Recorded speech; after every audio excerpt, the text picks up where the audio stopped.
Good afternoon, and thank you for joining the RLS Foundation's webinar titled The Latest in RLS Research. My name is Zibby Crawford, and I'm the Marketing Coordinator at the Foundation. Before we begin, please be aware that all attendees will remain on mute during this hour. We thank you for the questions submitted with your registration. Dr. Trotty will answer as many questions as time allows at the conclusion of her presentation. The surge in the use of web-based programs during the COVID-19 health crisis has created a strain across the internet. If you experience technical difficulty, you may switch to audio only by calling in to the telephone number listed on your email confirmation, as it uses less bandwidth, and be sure that you turn off your webcam. We thank you for attending and appreciate your patience and understanding with any technical difficulties that may arise during today's webinar presentation. After the webinar, you will receive an email with a link to the webinar recording. It will also be available in the member portal section of our website. If you are not an RLS Foundation member and would like to view this and other recorded webinars, we invite you to become a member today by going to www.rls.org/join. As always, individuals suspecting they may have RLS should consult a qualified healthcare provider. Information offered in this webinar is for informational purposes only and should not be considered as a substitute for the advice of a healthcare provider. Our speaker today, Dr. Lynn Marie Trotty, is an associate professor of neurology at Emory University School of Medicine and director of the RLS Foundation Certified Quality Care Center at the Emory Sleep Center. She is board certified in both neurology since 2008 and sleep medicine since 2009. In addition to her clinical and research interests in RLS, Dr. Trotty's work focuses on the central disorders of hypersomnolence and the overlap between sleep and movement disorders such as Parkinson's disease. Clinically, she treats patients with the full range of sleep disorders. Thank you for sharing your time and expertise with us today. I now invite you to begin your presentation, Dr. Trotty. Thank you so much. I'm really excited to be here today to talk with everyone about what's new in RLS research. So here we go.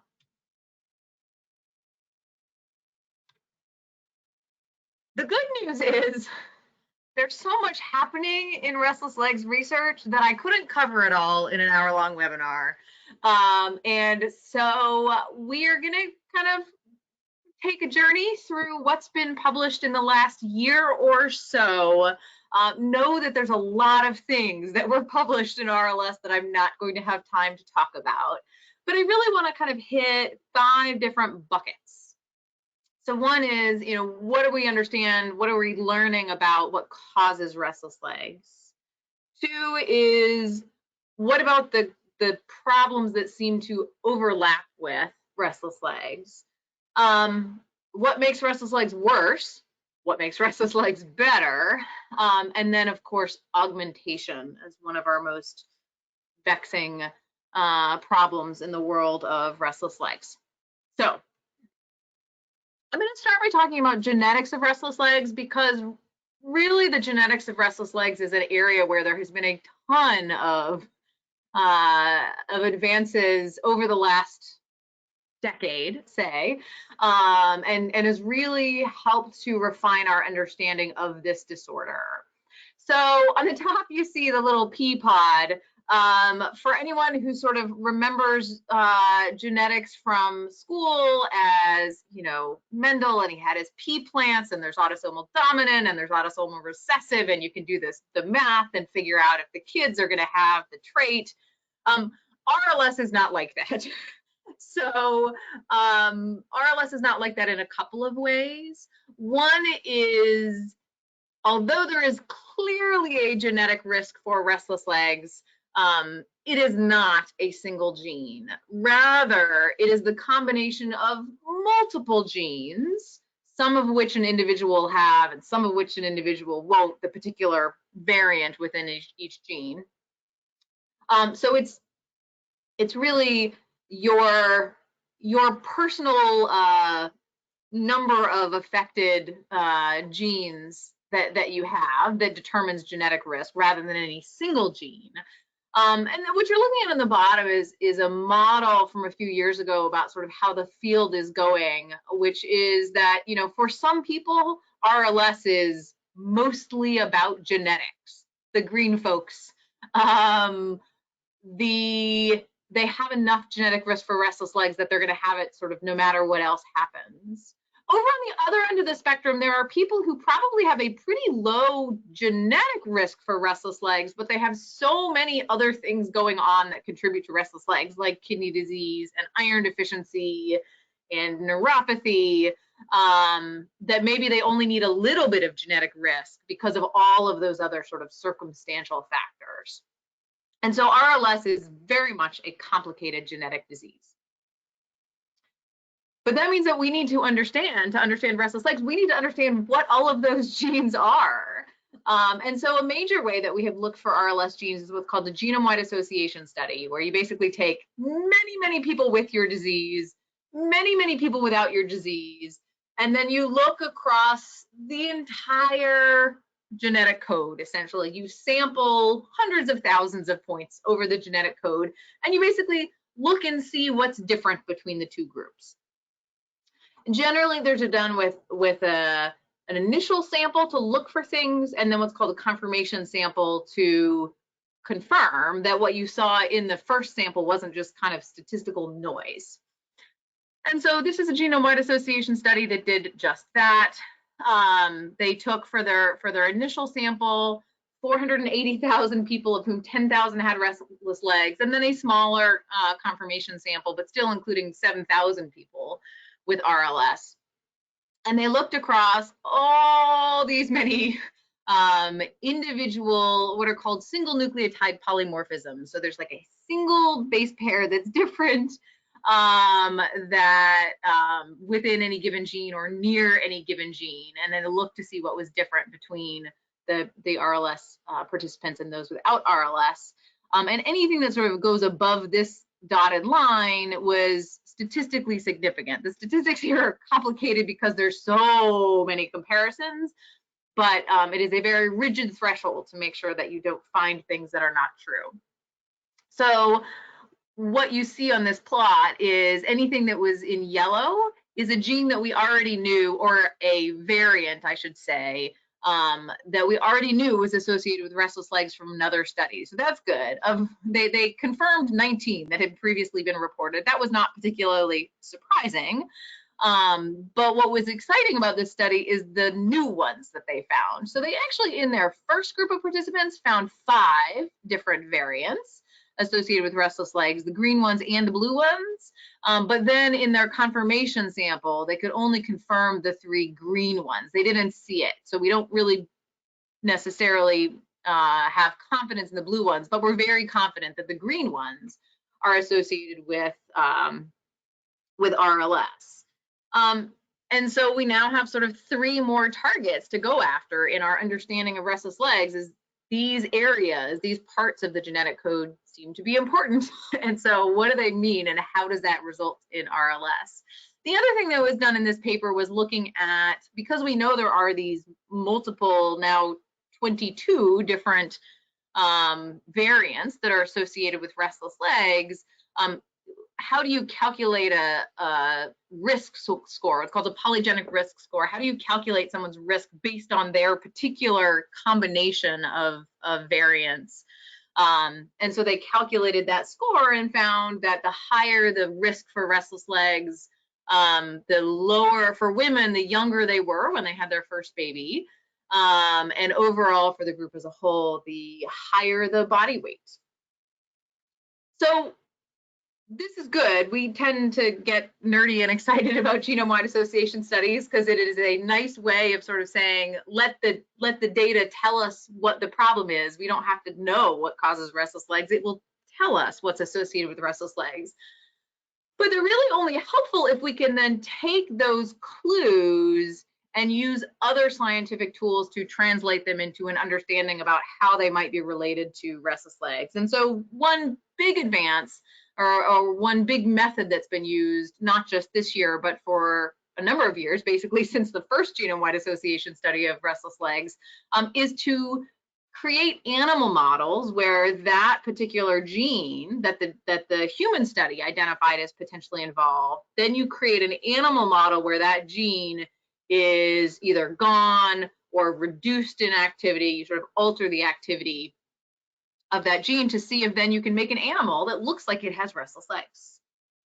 And so this has been done for a number of the hits from the genome-wide association studies. One in particular is this gene called mice1, and a number of different models of that have been developed. And in fact, the animals, you obviously can't ask an animal if it has restless legs, but the animals move more, suggesting a restlessness, if you don't mind anthropomorphizing the animals, but certainly a hyperactivity. But there's lots of different ways to make these genetic models. And so the data I'm going to show you next are from a study that was published this year that basically created the mice1 model in a different way that was a little bit more genetically isolated than in prior models. And they tested it both in C. elegans, which are the little worm guys, and then in mice. And then I'm showing you the mice data in this picture. What they found was what had been shown with these genetic models before, which is that if you mess up the function of this mice1 gene, the animals just move a lot more. And so here you are looking at the light period, and here the dark period. So night and day, essentially, for these animals. And in black are the controls, the wild type, the ones that haven't been genetically altered in any way. And then the ones that have an alteration in this RLS gene move a lot more really throughout the 24-hour period. So confirming that this is a good animal model for restless legs, why that helps us is once you have an animal model, you can do a lot more to it than you can do to human beings to understand what's going on. So what they found in these animals is, interestingly, they had high serum ferritin, a marker of iron stores, but also of inflammation. They had low levels of tyrosine hydroxylase, which is an enzyme that's really important in dopamine production in parts of the brain. This is the part it's hard to do in human beings.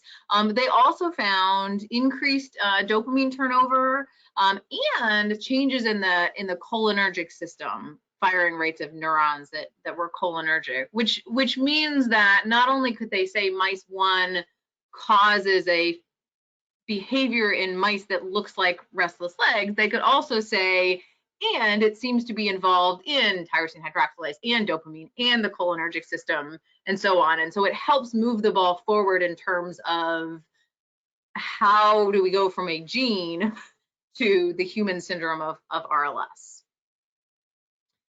Another way to look at the cause of RLS is to use imaging. If you just do a regular MRI, a regular CAT scan in people with restless legs, you don't really see anything that's different in most cases. But with newer, sort of more sophisticated MRI techniques, you can get a better sense of the brain's function. Those studies are expensive. They're hard to do. And so an individual site often only has a relatively small number of participants with restless legs and a relatively small number of controls. And so it would be nice if there was a way to combine those studies so that you could understand what happens in a larger group of participants. So we use a technique called meta-analysis. What you're looking at on the top is what we have been doing with clinical trials for forever, which is to say the same problem happens in clinical trials. You may have, this happens to be a meta-analysis of iron studies for the treatment of restless legs, by the way. So, you have the study by Allen and colleagues showed that with iron, you reduce on average RLS severity by 5 points. But then this Cho study only found that you reduce the severity by 1 point. And then the Deng study found it was 6 points. And then over here, this study even found it made it a little worse than placebo. And so it's really hard to reconcile those results until the meta-analysis lets you statistically determine what is really the sort of weighted average, what is the most likely true value over here with the diamond. So really helpful for understanding clinical trials. More recently, people have started doing the same thing with imaging studies. And so they take these different imaging studies that are all relatively small or often relatively small and pool them to get a more robust, a more reliable sense of what the studies show in combination. The caveat here is that especially with imaging studies, there are subtleties in technique that can have big impacts on the results. And so some of that can get a little bit obscured with meta-analysis. But there's two meta-analyses, two imaging meta-analyses from this year that I want to tell you about. The first is looking at something called voxel-based morphometry, which is a fancy way of saying they're looking at the actual shape of individual pieces of the brain.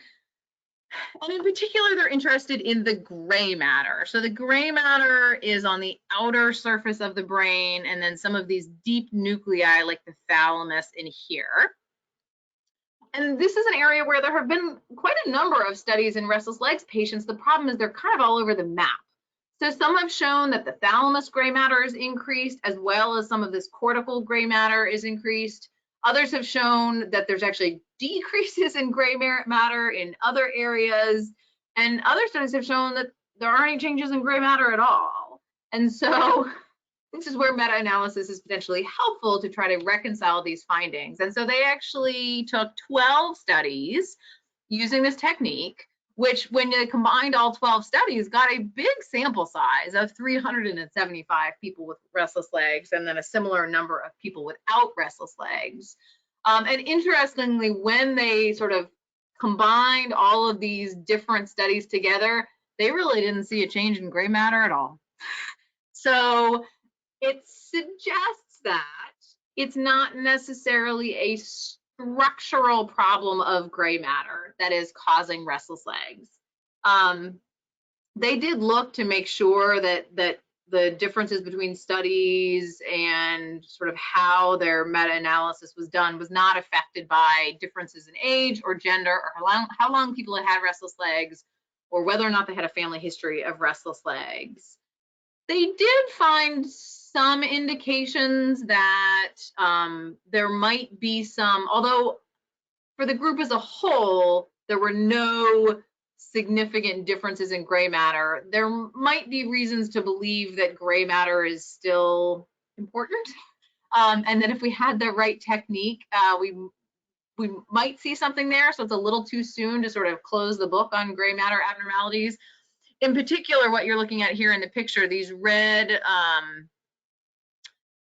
dots are areas where they saw changes in gray matter, not different between people with RLS and controls, but among people with restless legs, the more severe it was, they saw an association with the gray matter here. They also did note that among the 12 studies, the studies done more recently were the most likely to find effects, which suggests that the better our imaging techniques get, maybe the better our understanding of what is happening with gray matter in RLS. Another way to look at imaging in restless legs is not the actual shape or size of the brain, but the activity of the brain at a given moment and sort of how different parts of the brain relate to one another. And so if two parts of the brain are active at the same time, we tend to talk about that as them being connected. Whereas if two areas are inactive, they don't seem to be connected. And some parts of the brain like to fire at the same time as one another and others don't. And we sort of think of those things that tend to be active at the same time as networks or systems that are integrated across the brain in a particular condition or state. And so one of the ways this is done is with something called resting state functional connectivity. It's an MRI scan where people are in the scanner and not doing anything. And you just sort of see what is the brain doing when the brain is not doing anything else. And so they took 7 studies of this kind of resting state functional MRI. Again, people with and without restless legs. They were similar in age and gender. The restless legs patients had never been treated or were taken off their medicine. And they did what's called a seed-based analysis, where they basically said, we are interested in these particular parts of the brain and how they might relate within themselves and to other parts of the brain, rather than just saying across the whole brain what's happening. And that's because there's a lot happening in the brain, so you sort of have to narrow it down to seeds, or in some other way narrow it down. And what this meta-analysis found was definitely significant findings across these 7 studies that held up. And again, our friend the thalamus, which is really important for sensory processing, popped out. And so there was increased connectivity within the thalamus. And then also dopamine, a familiar player in the RLS world, several of the dopamine pathways actually showed decreased connectivity. And so this seems to be a more robust and consistent finding in people with restless legs, is changes in the connectivity of the brain, sort of changes in the network organization of the brain. And here it just is in picture form for those of you who are visual. So you can see in the thalamus here, this increase in local connectivity versus the decrease in red in some of these dopaminergic pathways. So I'm going to transition from pathophysiology, causes of restless legs, into restless legs and some of the things that go along with it. And so, there has been a lot of work done, and it is frankly conflicting about whether or not people with restless legs are more likely to develop heart disease. Some studies have shown reassuringly there is no increased risk. Others have shown that there is an increased risk, and yet others have shown that it might be periodic limb movements rather than the sensory symptoms of restless legs that are associated with development of heart disease. Some studies have suggested it's particularly people who have very frequent or very severe symptoms of restless legs who are more likely to have a heart disease problem develop. But one of the questions that has been really not answered is this a risk that is modifiable or is it not? So specifically, if restless legs does increase risk of future cardiac events, if we treat restless legs, does that help with the risk? One study has shown that dopamine agonists can lower blood pressure overnight, particularly in association with leg movements, because when people have PLMs, their blood pressure transiently increases. But that's sort of not enough to answer that question convincingly. And so this was not a clinical trial. This was a clinical study using a very, very large database. So 24,000 people with restless legs and 145,000 people without restless legs, none of whom had any kind of heart disease, cancer, or kidney disease at the start of the database period. And then they looked forward in time in the database to see who had a new diagnosis of heart disease or stroke, to see was there a difference. And what they found was that people who had restless legs were more likely over time to develop a heart attack or stroke, but that the people who had restless legs who were treated were less likely to develop those things than the people who had restless legs and were not treated. And so what you're looking at here is called the survival curve. It doesn't mean survival in the sense of not dying. It means survival in the sense of continuing to have not had a heart attack or stroke. And so every time there's a little tick mark and the line goes down, somebody in the database had a heart attack or a stroke. And then they followed them over 6 years of time. And what you see is in the no RLS group in blue, They had the slowest progression to heart attack and stroke, but you can see the two RLS lines. The orange is the on treatment for restless legs, and so among the people with restless legs, those who were treated were 13% less likely to develop a heart attack or stroke than the people who were not treated. Now, this does not mean that treating restless legs prevents heart attacks or stroke. It suggests there's meaningful difference between people who are treated and untreated, but it is far from scientific proof because it's really just what happened. There's lots of things that could have influenced who was on medications or not. In particular, at the very beginning, over here at time 0, the people with restless legs, whether or not they were on medicines, were sicker than the people without restless legs. They had more diabetes, they had more high blood pressure, they had more obesity, and all of those things influence heart disease and stroke risk. And so it might just have been that they had more of those things, or at least part of it may have been that.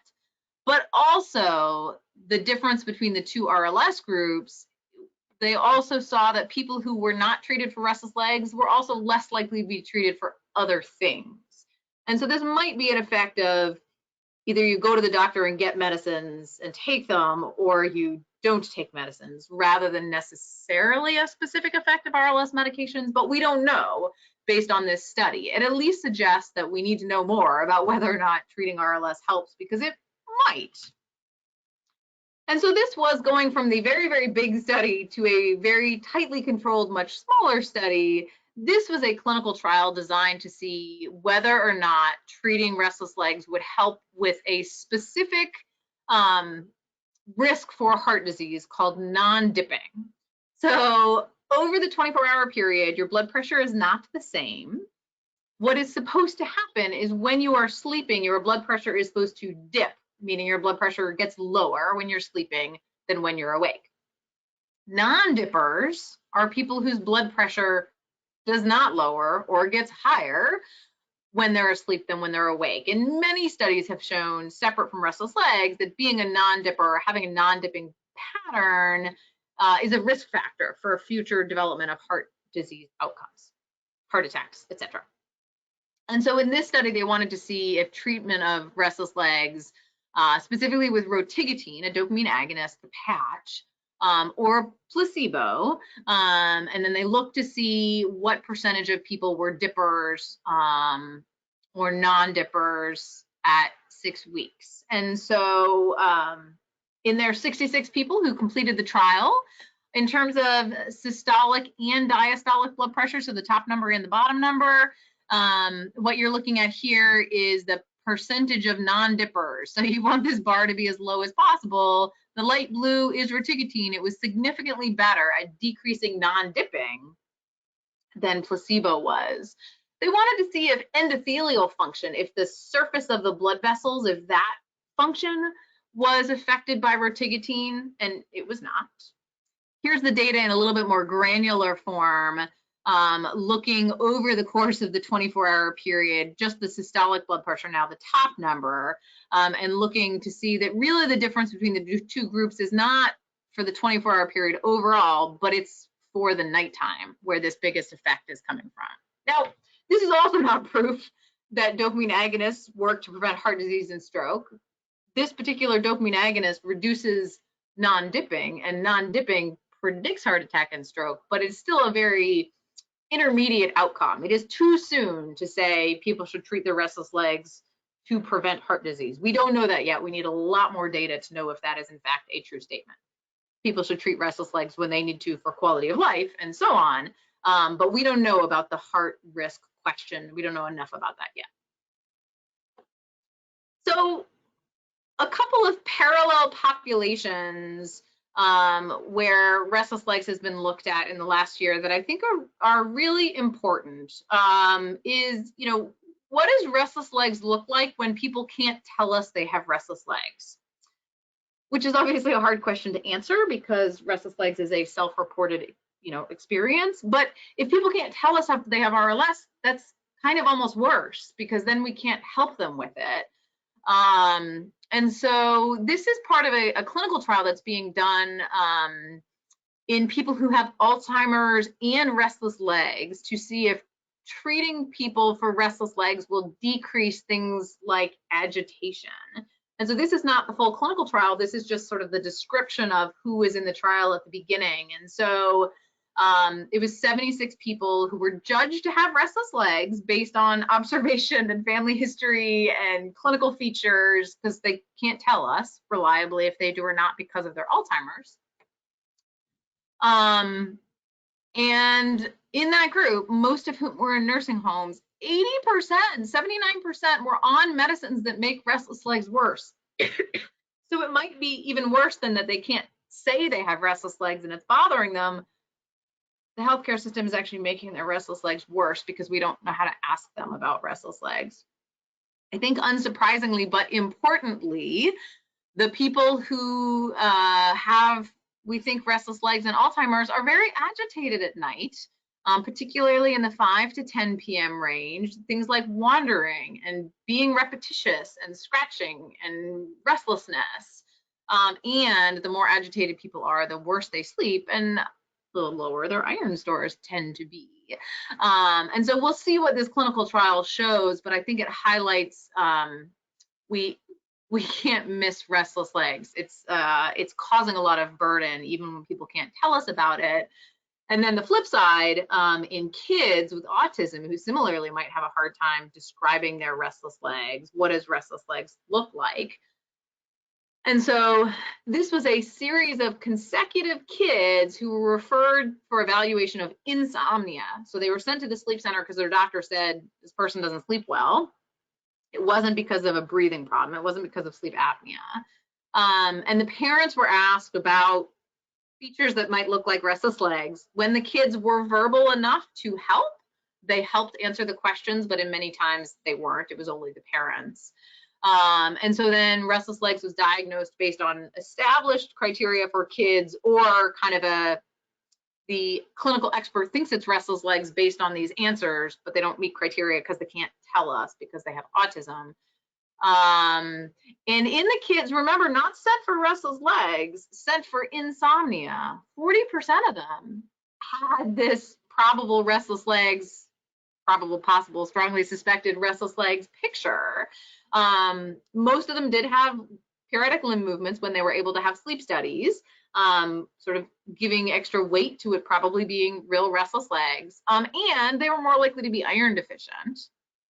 The good news is the kids who had suspected restless legs and iron deficiency were treated with iron, and almost all of them slept better. Almost all of them, the parents came back and said, this is great. Iron made my kid better.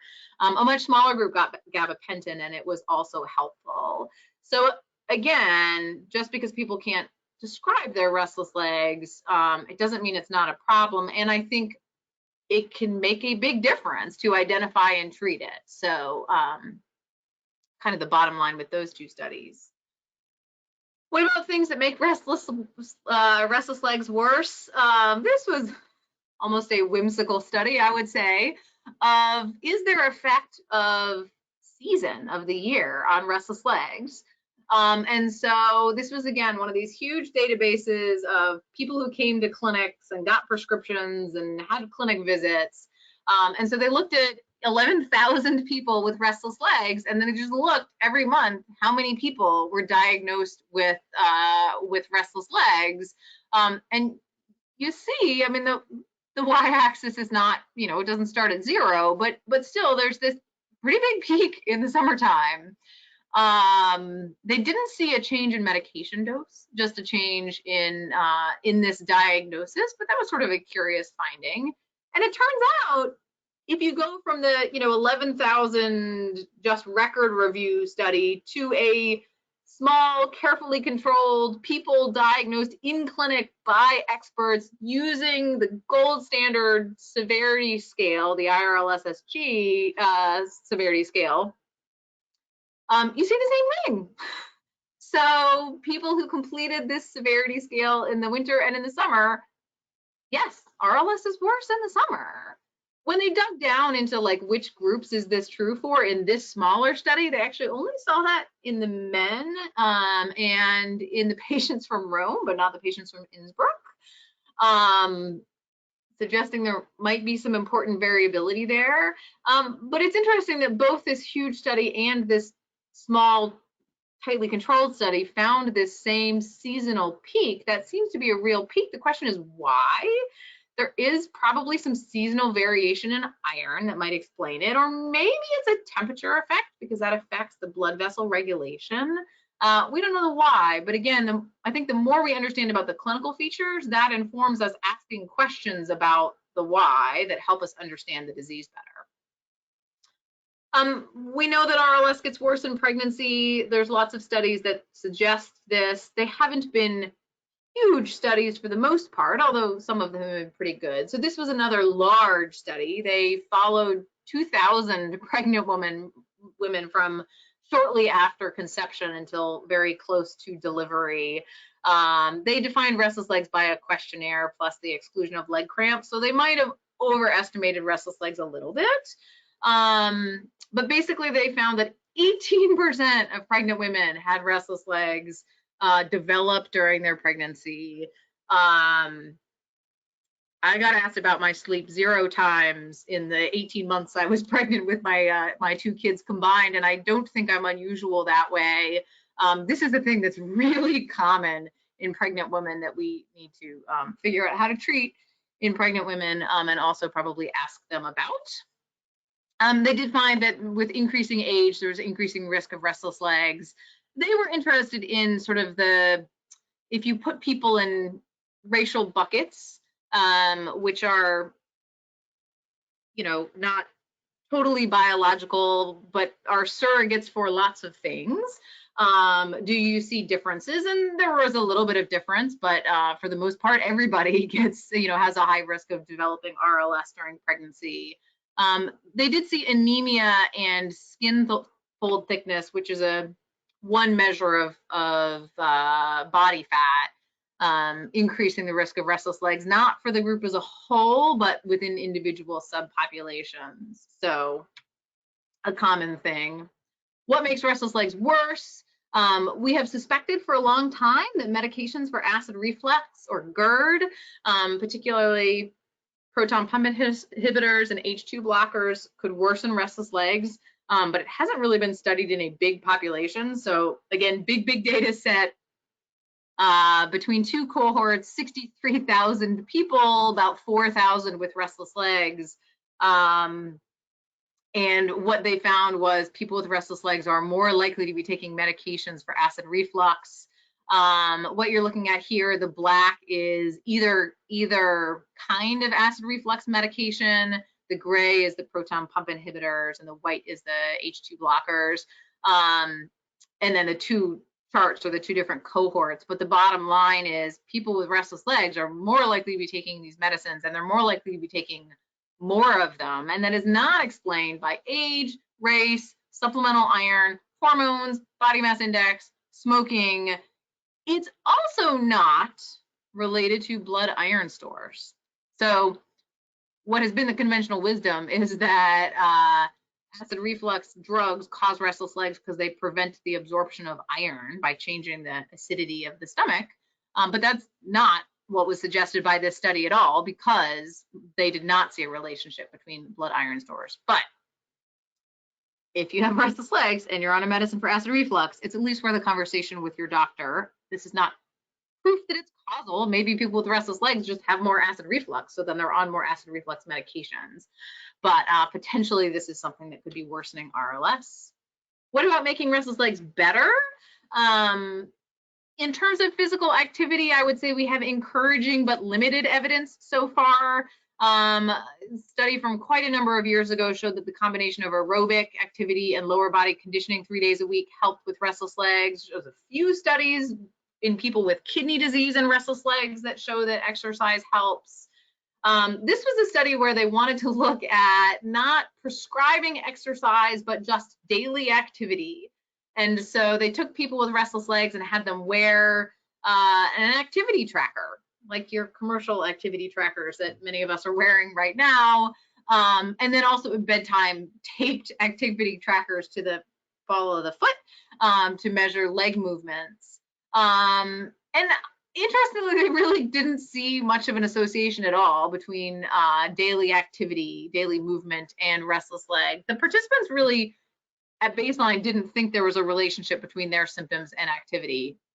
I think more of my patients are aware of an association here, either good or bad, than they saw in their study. But most of their measures of restless legs and sleep were really not related to activity counts at all. A little bit of a suggestion that more activity in the morning reduced limb movements the next night. And then if people are very active at night, they didn't sleep as well, but that might be because they were more active because their restless legs was bothering them. I'm not ready to conclude from this that activity doesn't help. What was interesting about this study is that the average number of steps was 14,000 for women and 11,000 for men, and those are really high. So it may just be that these people were also active, that there sort of wasn't enough variability to see any effect.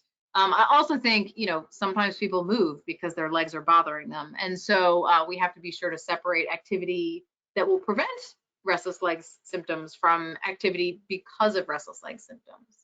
In a more directed way, this was a study of whether or not yoga would help. And so people with moderate or severe restless legs were either put in a yoga intervention or an education group. That was sort of the control. The yoga was a mixture of in-person classes and at-home practice, and the educational group was education about restless legs and how you manage it. And both groups got better. Turns out there's a role for education in the management of restless legs too, but the yoga group got more better, if you will. And so what you're looking at here, the light blue is how much people improved in the yoga group versus how much they improved in the education group. The RLS severity scale, 5 points more in the yoga group is a big improvement. Also improvements in stress and sleep quality in the yoga group. So although this is a relatively small study, it's hard to say conclusively that yoga helps. Yoga is pretty unlikely to hurt, and it might help with RLS and stress and sleep quality. Where the field may be going, and I think a lot of people are excited about based on the questions I got, is on what about any sort of stimulation that we could do to help treat restless legs without a drug. We've known the spinal cord is involved in RLS for a long time. There was a study almost a decade ago now that showed that if you do stimulation over the spinal cord, you can help with restless legs. And so another study came out this year where they actually use the same stimulation protocol. So they're not stimulating the brain, they're stimulating over the spine at a level called T10. So at the sort of mid to low back. For 20 minutes, 14 days in a row. And they compared that to a sham stimulation where they didn't do the stimulation, but they went through everything else, turned it on, so people thought they were getting stimulation. And basically, when you give people a placebo stimulation, nothing really happens. They have a tiny reduction in their restless leg severity. But when you stimulate over their skin, over the spinal cord, they have a big reduction. Part of what this study was designed to look at was why does this work? If this works, why? And so they actually looked at some of those MRI techniques we were talking about earlier, and they saw changes in the brain after they stimulated over the spinal cord that made the connectivity pattern in the treated patients look more like what they saw in controls. For Parkinson's disease and a number of other neurologic diseases, we do deep brain stimulation, which is an invasive, unlike stimulating over the spinal column through the skin. Deep brain stimulation is major surgery. You implant a stimulator lead in the brain, but it works very well for severe neurologic diseases once we know where to stimulate.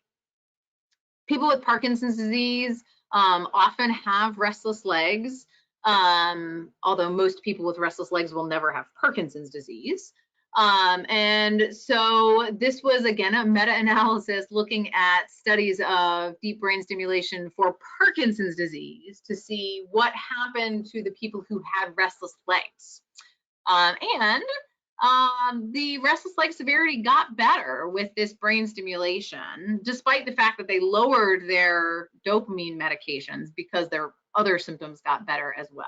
Now, I am not suggesting we should be doing deep brain stimulation for restless legs, certainly not at this point in time. But I think it's encouraging to know that if we target this area, at least in people with Parkinson's disease and restless legs, there is a benefit in RLS severity. And so something, again, to pursue in more detail. Other treatment issues, using opiates for restless legs, of course, is something that we sometimes have to do because they work and other things may not work for an individual, but it is a careful balance of risk and benefit because opiates do have significant risk. So Dr. Winkleman has established the National RLS Opioid Registry for people with restless legs who are prescribed any opioid, and then they do surveys every 6 months, and published on their first 500 people. So this is from across the whole country, half of whom were on only the opioid for restless legs and not other things. The most common was methadone, followed by oxycodone. And the average dose that people were taking was a relatively low to moderate dose. So we think of opioid doses in terms of MMEs or morphine milligram equivalents, and less than 50 is high, or I'm sorry, higher than 50 is high, and the average dose was 30. Side effects were common, especially constipation and drowsiness, and although a decent number of people said they were less sleepy, probably because they were sleeping better because their restless legs was controlled. Really, one of the major questions has been what happens over the long term? Do people have to increase and increase and increase their dose in a dangerous way? And I would say the findings are pretty reassuring, at least from the first year. What you're looking at in the picture is who changed, either no change, increased dose, or decreased dose over the year. A third of people increased the dose, but most of that, it was a tiny little increase. The people who had big increases generally had big increases for other reasons rather than just their restless legs. And then finally, I'm having too much fun talking, so I'm talking too long. I'm going to talk about augmentation. A couple of things about augmentation. You know, first is sort of how we think about augmentation in general. So we define it based essentially on how the sensory symptoms of restless legs change, right? It spreads to another body part. It happens earlier in the day. It becomes more severe. It happens sooner at rest. There's 1 point that you can get for periodic limb movements during wake, but for the most part, it is defined based on the RLS itself getting worse, which makes sense. That's the biggest problem in augmentation. But I think what we are coming to realize is that there's a constellation of things that happen with augmentation that extend well beyond that. So the first sort of clue for this is that, you know, augmentation is seen with dopamine agonists. Impulse control problems are also seen with dopamine agonists, and there seems to be a substantial overlap, meaning the same people getting augmentation and impulse control disorders. And so 3 studies came out this year from the same research group looking at related sort of cognitive processes during augmentation. So executive function, which is like planning, self-control, like getting through the day, part of the brain, decision-making, and then emotion processing. And what they found is that people who were augmenting, but not people with restless legs without augmentation, had more problems with executive function, and particularly had problems inhibiting responses that they should have inhibited, whether or not they had impulse control disorders. Similarly, the people who were, this was a study not of augmenting versus not augmenting, but augmenting with or without impulse control disorders compared to people who did not have restless legs. And in both of the augmenting groups, decision-making was impacted. So people made decisions based on not enough information. And even when they had information, they tended to disregard it when making a decision. And so there's something about decision making that is impaired. And then finally, in terms of emotion processing, people who were augmenting compared to people with restless legs who were not augmenting, and people without restless legs, people who are augmenting have more trouble identifying their emotions. And they got at this in a couple of ways. One is a questionnaire about things like, my emotions perplex me, yes or no on a scale, but also a task where people had to name emotions they saw. And what they noticed in that naming task is that people who were augmenting did not look at the mouth. So they tracked their eyes, and they took a lot longer to move their eyes to the mouth on the face they were trying to identify the first time, and spent less time there. But the mouth tells us a lot about people's emotional state. And so there's something wrong with emotion processing during augmentation. What we don't know from any of these studies is, do people who already have these issues with decision making and emotion processing, are those people at high risk for augmentation? That's who gets augmentation? Or does it mean that when you are augmenting, you're likely to have to develop newly all of these other problems? Either way, that's a really important thing to know, because either it will help us predict who's at risk of augmentation, or it's a symptom we need to be addressing when we think about the management of augmentation and why it is so problematic. Finally, I think for many of us, one of the multiple holy grails in RLS research is like, what the heck is augmentation, and how can we do a better job of treating it when it happens? And so a little background about dopamine. There are multiple different kinds of dopamine receptors, D1, D2, D3, so on and so forth. We think that it's really the D2 and the D3 receptors that when you stimulate those, say with the dopamine agonist, that's what helps with restless legs. D1, actually, if that gets stimulated, might make restless legs worse, and that comes from some animal data. And so one of the hypotheses for what causes augmentation in the first place is that dopamine medications over time might increase these D1 receptors, their activity in a variety of ways. And so over time, you end up with more D1 and less D2 and D3, even though you're getting the same medicine. And so then as you get more of these bad D1s expressed, you're going to have more augmentation. So if that's true, then the way that you should treat augmentation maybe is to block the D1 receptors. You keep the D2 and D3 receptors going, and so people's RLS stays better, but blocking the D1 should help treat augmentation. So this is still very much in the hypothesis testing phase, but there is a compound, not FDA approved or anything like that, called acopapam, and it is a D1 receptor blocker. It's been studied in a variety of other diseases. And so this was a pilot trial just to see if this drug was safe in people with restless legs. It was not designed to show if it worked for augmentation. It was really just, is this safe? As the first step in evaluating this drug for a potential augmentation treatment. And so 10 people with restless legs who were augmenting on dopamine agonists were in the trial. One person moved away before the trial was done. And so 9 people finished the trial.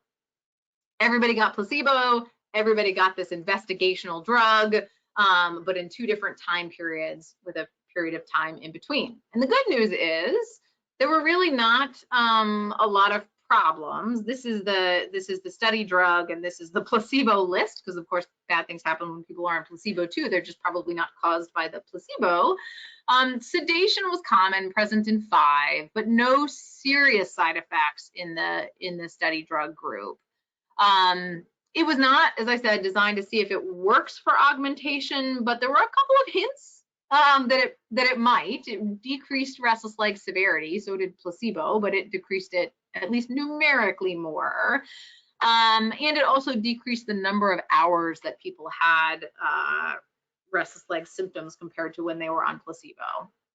So definitely not ready for prime time, not even available, but I include it just to say it's really exciting that there's augmentation specific work being done So more to come on all of that. With that, I thank you all very much for your attention. And I'm going to try to get through some of the questions that were asked. There were many, many, many, many questions submitted, for which I also thank you.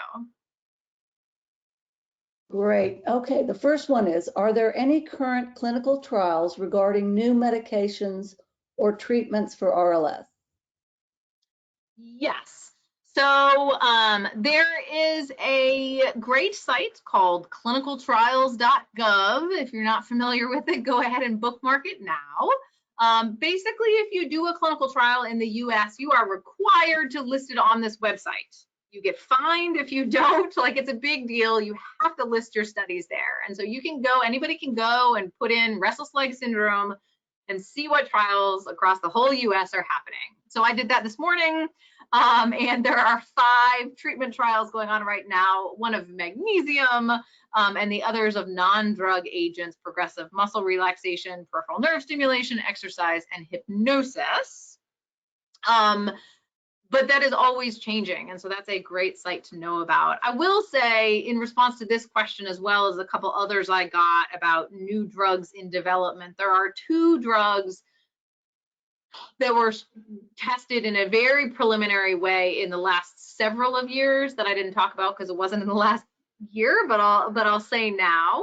One is a seizure medicine. It's already FDA approved for the treatment of seizures, called perampanel. And it works by blocking a neurotransmitter called glutamate. So glutamate is excitatory. And part of the reason that we think the alpha-2 delta ligands, the gabapentins and the pregabalins, we think that they work for restless legs in part because they lower glutamate. And so this seizure drug lowers the activity of glutamate, and so theoretically should then be helpful for restless legs.